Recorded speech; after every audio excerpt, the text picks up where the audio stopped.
Spenser said, happiness is nothing more than good health combined with a bad memory.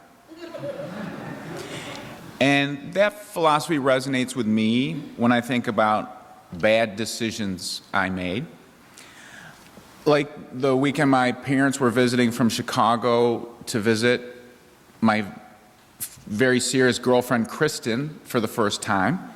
And it was a very nice weekend. We had a lot of good experiences, but eventually I started to feel like I needed a break from talking.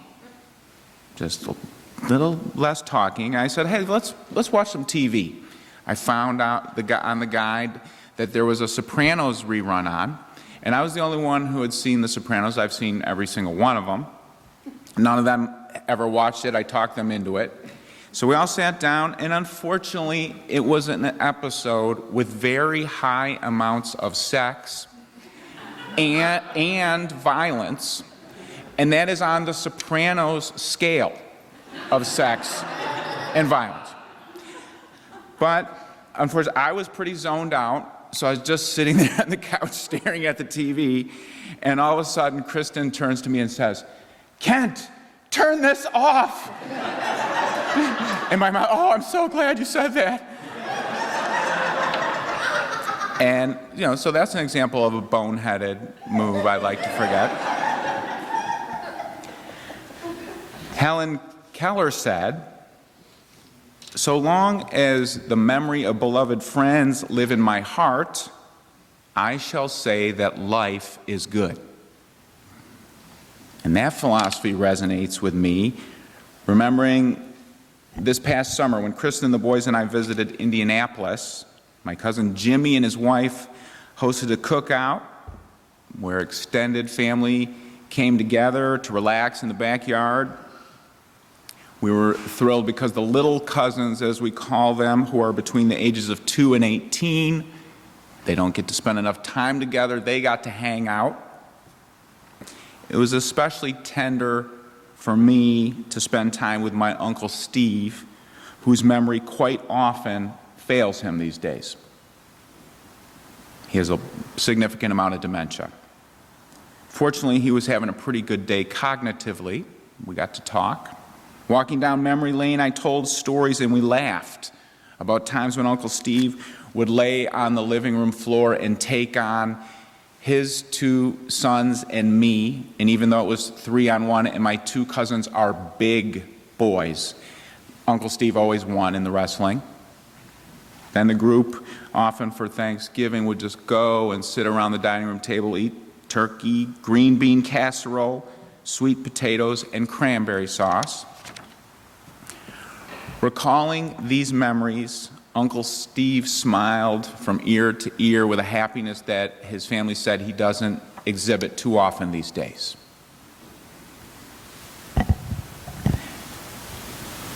Albert Schweitzer's quote about happiness being tied to bad memory has some truth and certainly humor, but it's also true that in many cases, losing memory is a terribly difficult experience. Of course, many people like my Uncle Steve are in different stages of disabling memory loss. Neuroscientist Lisa Geneva wrote a well-researched novel, Still Alice, in which the main character, Alice, is a bright, impressive Harvard professor diagnosed at age 50 with early Alzheimer's disease, early onset. Alice forgets the recipe for her white chocolate bread pudding, which she's been making from memory for decades. Alice forgets that both her mother and sister have both died, and she keeps thinking they're going to walk through the front door for a visit. Experts say the novel is an accurate and educational portrait of the realities of memory breaking down with Alzheimer's. Ms. Genoa said she wrote the book to demonstrate how folks with Alzheimer's stand on ground that is constantly shifting beneath their feet. She said the most common struggle she sees people face, though, is the alienation and loneliness of Alzheimer's. Many of us go through periods which feel as if the ground is shifting beneath our feet. Ground can shift with depression, sad events, or simply running too fast. All can reduce the capacity to remember well. And hey, even when we feel centered and stable, remembering well is harder than one might think. One study indicates that human beings remember with less accuracy than many might assume. For example, when thinking about childhood memories, studies show that many people are susceptible to believing a story they heard about themselves to be true, even when it is not. There's a wonderful play, The Memory of Water, written by Sheila Stevenson. 3 sisters have been relatively estranged for some time, and their mother dies. They come back to their hometown to gather, to handle the situation and create a memorial service. And the 3 daughters, spending time together now, share about significantly differing memories of their mother. And they bicker about whose memories are true. I think many of us can identify with that dynamic of disagreeing with folks about what did or did not happen. Memory researchers Pat Murphy and Paul Doherty wrote, "People tend to think of memory as being like a tape recorder or a camera, capturing everything that's out there. But that does not match with the current thinking of most memory researchers. Research shows that your memory of an event is something you construct from bits and pieces, from what you saw and heard and experienced and felt at the time, from things people told you afterward, from suggestions and thoughts and implications, all filtered by your attitude and by who you are." It's a lot of moving pieces of factors in the mix. And here's the thing. You only get so many bits and pieces of memory. So you should ask, which ones do you want to keep front and center? Which key memories do you select to define the narrative of your life? Every day we make decisions about how to organize our memories. Here's an example of a person who took serious choices about how and what to remember. Now in his 50s, Ibu Patel grew up as a self-described American Muslim from India in a predominantly white suburb of Chicago. And Ibu shares the following 2 stories. He was one of the only kids of color in his junior high gym class. In the locker room, a number of white kids pushed him around, smacked him with wet towels, called him racist names. When he went home after school, he could not bring himself to tell his mother about the troubles, including the fact that he often ended up slumped in the corner of the locker room crying. In the same time period, Ibu's parents convinced him to commit to community service work. Family agreed Ibu would get involved with the local YMCA. Ibu quickly became very enthusiastic to join the Y's youth leadership program, and one of the components of the program was singing songs. He loved to sing these songs. He sang them everywhere, including at home.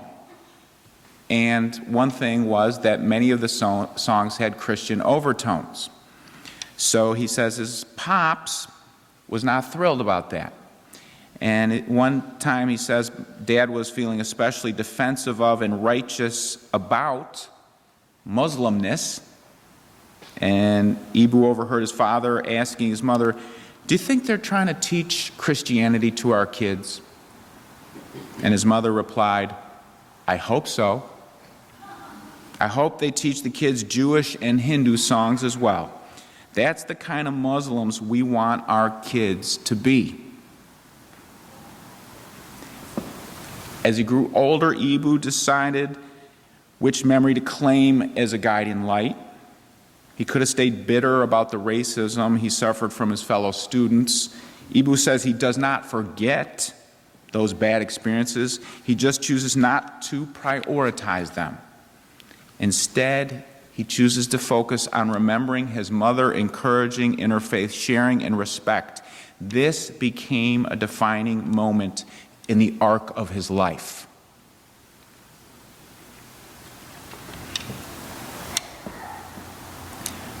Forest Church says that with practice, we can organize our memories in ways that prove most conducive to balance, reconciliation, and hope. With practice, we can organize our memories in ways that prove most conducive to balance, reconciliation, and hope. And notice here that Forrest says with practice. With practice. It doesn't come naturally to everybody. The benefits of memory are tangible, so we practice. Went over one of them with the kids. Just get yourself going with the earliest memory. I find that a fascinating conversation amongst people. Another practice from our small group ministry curriculum on memory this month, figure out what memento needs to return to the center of your life.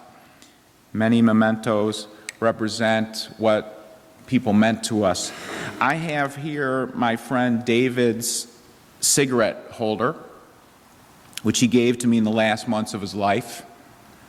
While living and dying with AIDS, David taught me about grace, courage, and laughter. And when I need a little shot of memory of David, I touch and hold my little cigarette holder that he gave me. The third practice is to pass on a memory that matters. In honor of her life, Gloria Delamar's children made a video for yesterday's memorial service. They actually made 2 videos containing photos of weddings, raking leaves, swimming, adorable little babies in strollers. We watched the video up on the screen. They were passing on memories of their mother, who they adored. What memories do you want to make sure that you take the time to share with others?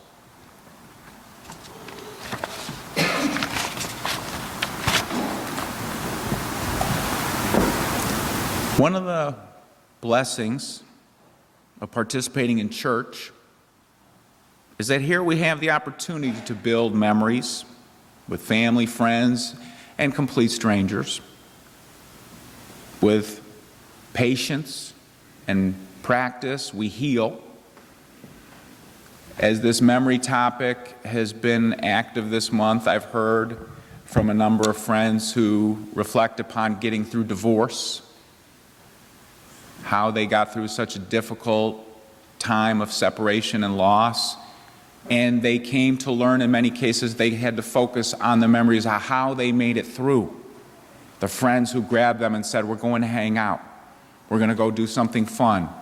I'm going to meet you for tea and hold your hand. We're going to go for a walk in nature." Friends who made it through divorce, remembering reconnecting with their love of animals or pets. And in any time of getting through grieving, a lot of people say it's the memory of reconnecting with a love, of reading books or poetry or cooking. Those memories can help us. How has working with memory provided healing, reconciliation, or hope for you?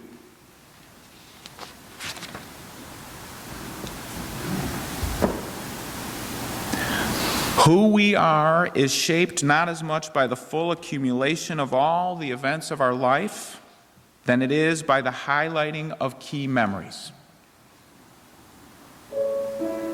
Are your memories bolstering love, courage, and hope, or jealousy, fear, and despair? Don't forget the bad. Just choose not to focus on it too much. Which memory does our church need right now? Which memory do you need to feel more comfortable in your own skin and loving yourself? Imagine what would happen if in our beloved community all of us grew to more intentionally remember in ways that promote compassion, respect, and empowerment.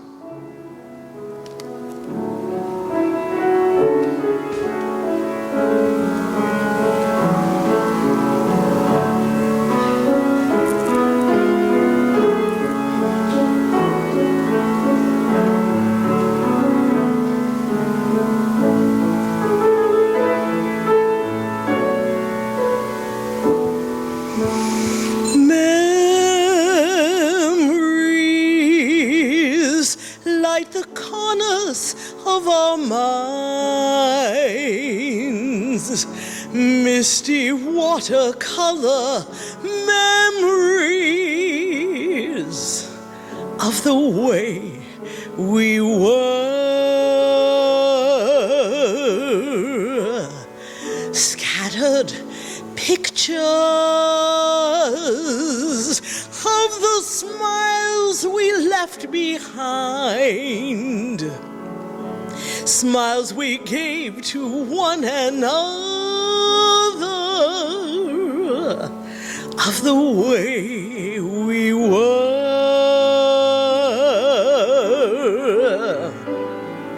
Can it be that it was all so simple then? Or has time rewritten every line?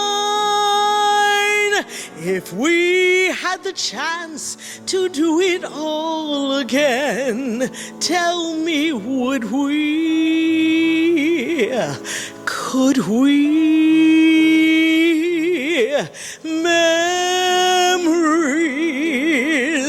may be beautiful, and yet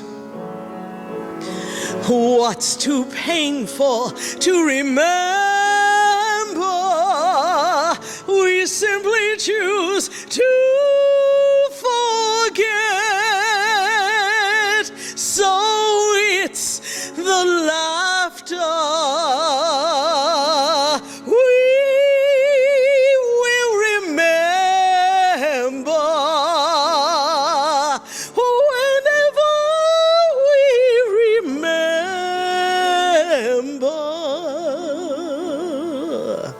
the way we were,